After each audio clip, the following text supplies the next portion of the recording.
secondes là-dessus, parce que c'est pas la peine d'organiser des accords entre nous quand, au contraire, on dit la même chose. Ce que vous avez dit tout à l'heure, ou ce que tu as dit, peu importe. Non, mais est-ce que Marcel a dit, je suis entièrement d'accord, sur l'Europe, c'est-à-dire sur le fait que si l'Europe, c'est-à-dire pour l'instant, le couple franco-allemand d'abord était capable de s'unir pour faire une vraie politique, ça pourrait changer la face du monde. Oui. C'est exactement, évidemment, c'est exactement ce que je voulais dire tout à l'heure quand je disais le problème numéro 1 de la politique, c'est à quel niveau et comment on va reprendre la main.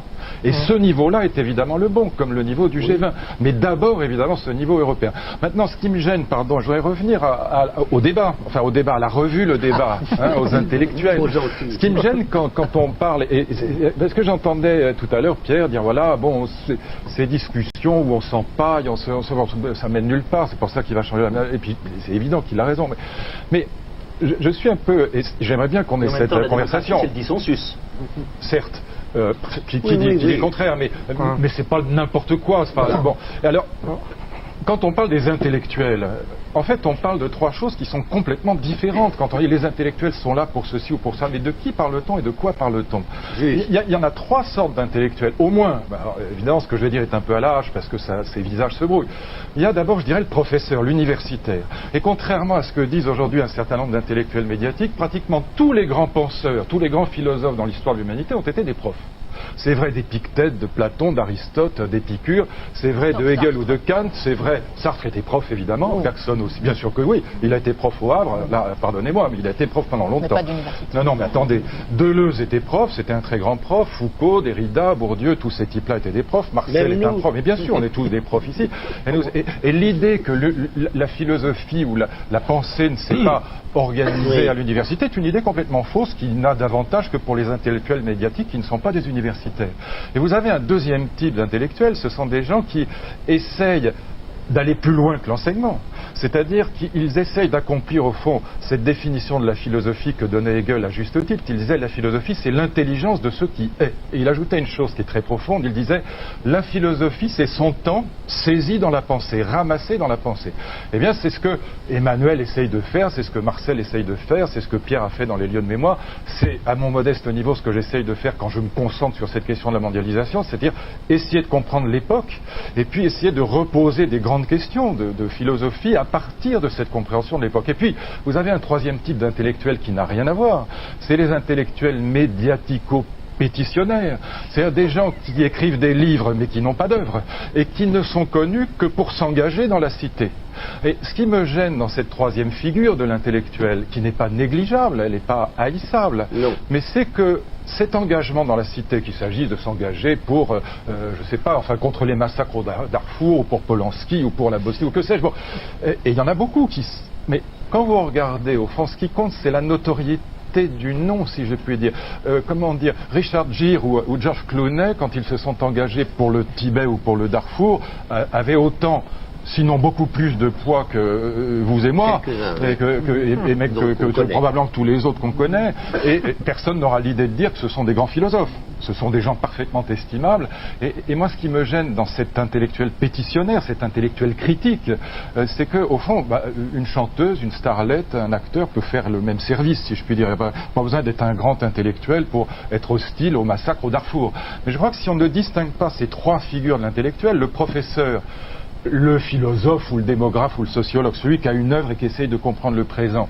Et puis l'intellectuel pétitionnaire médiatique, on se trompait. Juste un petit point, ne confondez pas, et ça j'étais très sensible, je lisais ça sous votre plume, Pierre, je ne sais pas dans quel journal, au fait que vous disiez qu'on peut évidemment être un intellectuel médiatique au sens où on est connu. Vous êtes connus les uns les autres, nous sommes relativement connus des gens qui s'intéressent aux livres. Mais l'intellectuel médiatique, c'est pas ça. Rousseau était archi connu, les gens le reconnaissaient dans la rue parce qu'il y avait des gravures au début de ses livres et la nouvelle Héloïse s'était tellement vendue qu'on l'arrêtait à Genève. Kant était célébrissime entre les deux éditions de la critique de la raison pure. Il y a eu 3000 ouvrages écrits sur Kant. On se pressait à son cours. Il y avait des marquises comme Arlo Garros, il y avait des élégantes, il y avait... Voilà. Et c'était pas des intellectuels médiatiques. L'intellectuel médiatique, c'est celui qui écrit des livres, qui n'a pas d'œuvre et qui est connu pour ses interventions. Encore une fois, c'est pas négligeable. Sur la Bosnie, ça a pu avoir des effets, par exemple. Julliard dans l'Obs, dans le Kosovo aussi. Mais c'est un autre métier, ça n'a aucun rapport. Justement, pour prolonger cette question-là, non pas sur l'intellectuel médiatique, mais sur le lieu du débat, il s'est passé quand même quelque chose de fondamental, c'est Internet, on sait, on ne va pas le répéter. Le lieu du débat ne s'est-il pas déplacé, fatalement?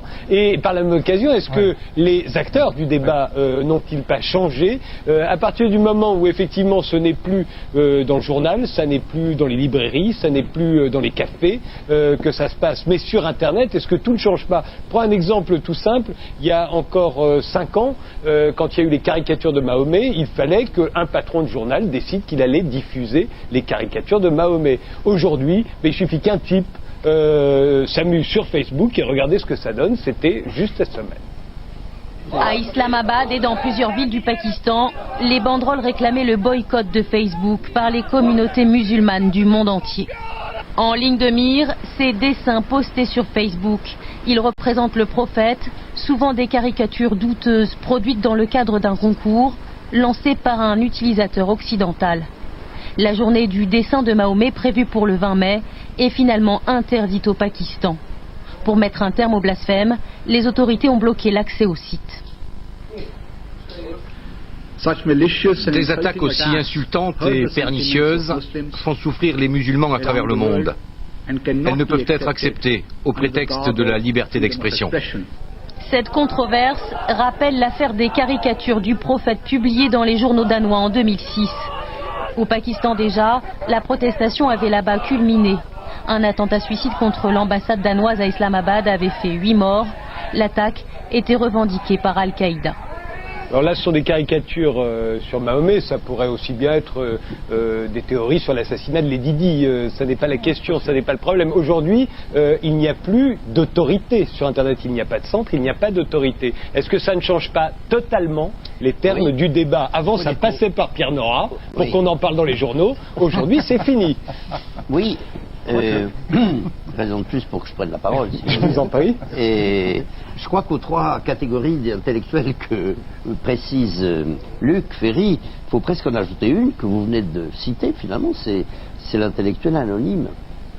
C'est-à-dire que l'intellectuel autrefois était quand même caractérisé par sa présence, sa personne, sa parole.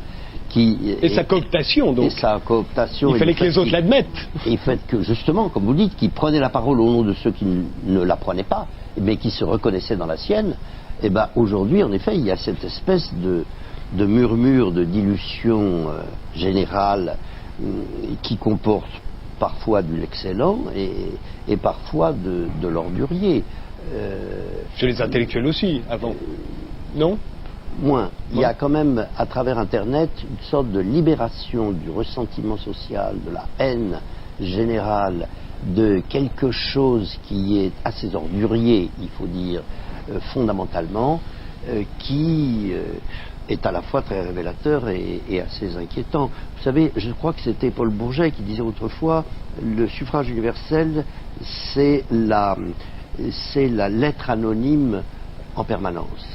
C'est la lettre anonyme. Et là, il y a quelque chose, en effet, de lettre anonyme dans Internet qui a le côté éternellement dénonciateur et assez inquiétant. Sur cette révolution contre l'autorité, parce que ça défoule. Mais ce que dit Pierre Nora est vrai, ça existe en ce moment sur Internet, mais Internet est né dans une période sociale et historique particulière. C'est une technologie.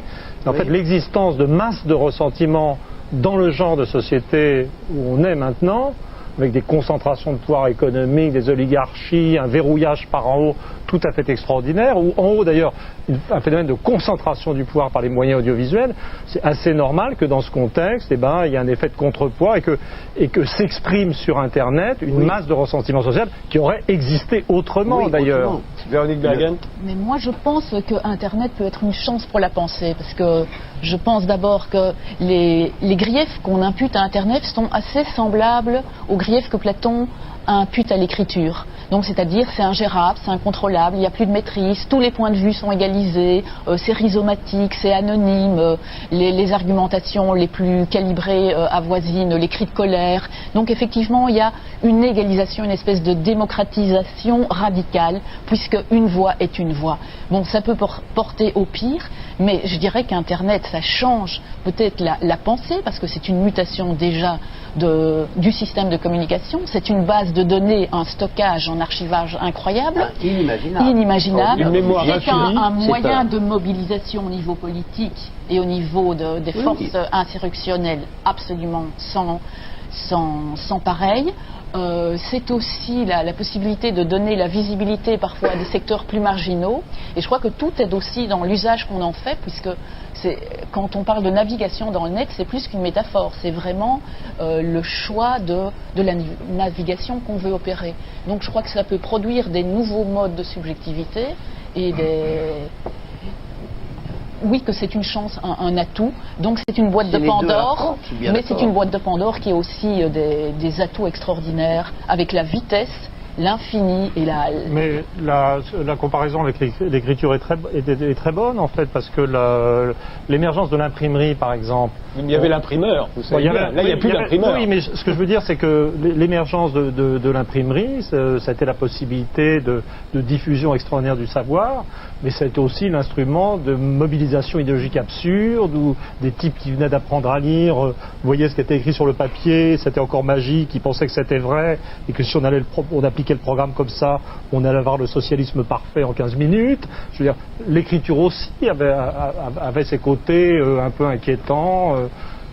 Internet, c'est un truc comme ça, c'est une phase nouvelle. Mais encore une fois, il n'y a pas de centre, il n'y a pas d'autorité. Je crois qu'Internet, c'est qu'un aspect de la généralisation aujourd'hui des écrans. C'est-à-dire tout passe par les écrans, que ce soit effectivement le fait de travailler, de consommer, que ce soit le fait de télécharger de la musique, de voir des films, de voter.